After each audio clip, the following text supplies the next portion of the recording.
কামিকা একাদশী। এই একাদশী উপবাস পালন করে ভগবান বিষ্ণুর পুজো করা হয়।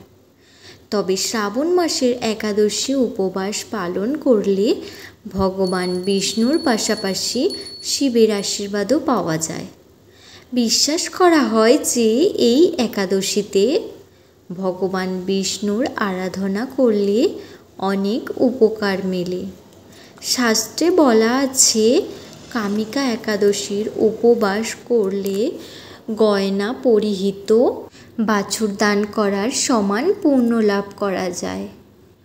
প্রতি মাসের একাদশী তিথি ভগবান বিষ্ণুর পুজোর জন্য উৎসর্গ করা হয়। শাস্ত্রে একাদশীর উপোসের মহিমার বর্ণনা রয়েছে।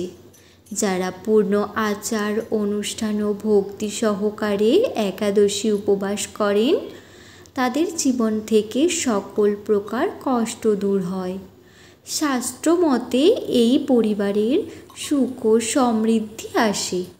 শ্রাবণের একাদশীতে উপোস করলে ভগবান বিষ্ণুর সঙ্গে শিবের আশীর্বাদ পাওয়া যায়।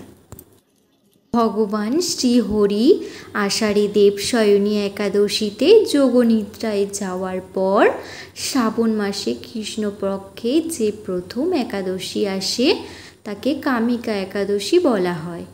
তাই শ্রাবণ মাসের প্রথম একাদশীর গুরুত্ব অপরিসীম।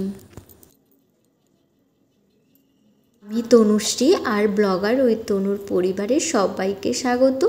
আশা করছি তোমরা সকলে ভগবানের কৃপায় অনেক ভালো আছো। এবার জেনে নেওয়া যাক কামিকা একাদশীর সময়।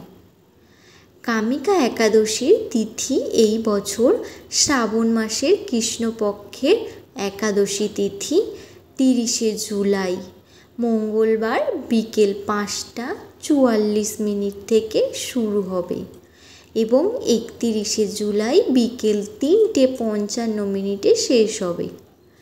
31শে জুলাই বুধবার কামিকা একাদশী উপবাস পালিত হবে। এই একাদশীর উপবাস 1 আগস্ট বৃহস্পতিবার সকাল 5টা 43 থেকে বেলা 8টা 24 মধ্যে পালন করা হবে। এই একাদশী উপবাস পালন করে ভগবান বিষ্ণুর পুজো করা হয়। তবে শ্রাবণ মাসের একাদশী উপবাস পালন করলে ভগবান বিষ্ণুর পাশাপাশি শিবের আশীর্বাদও লাভ করা যায়। বিশ্বাস করা হয় যে এই একাদশীতে ভগবান বিষ্ণুর আরাধনা করলে অনেক উপকার মেলে। শাস্ত্রে বলা আছে, কামিকা একাদশীর উপবাস করলে গয়না পরিহিত, বাছুর দান করার সমান পুণ্য লাভ করা যায়।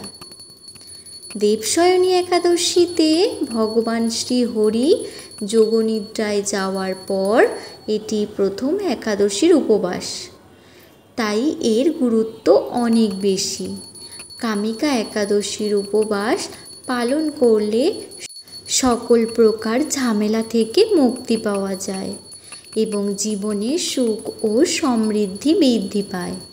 ফলে অনেক লাভ হয় গৃহস্থের।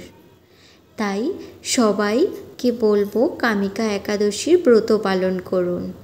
আজ এই পর্যন্ত, সবাই ভালো থাকবেন।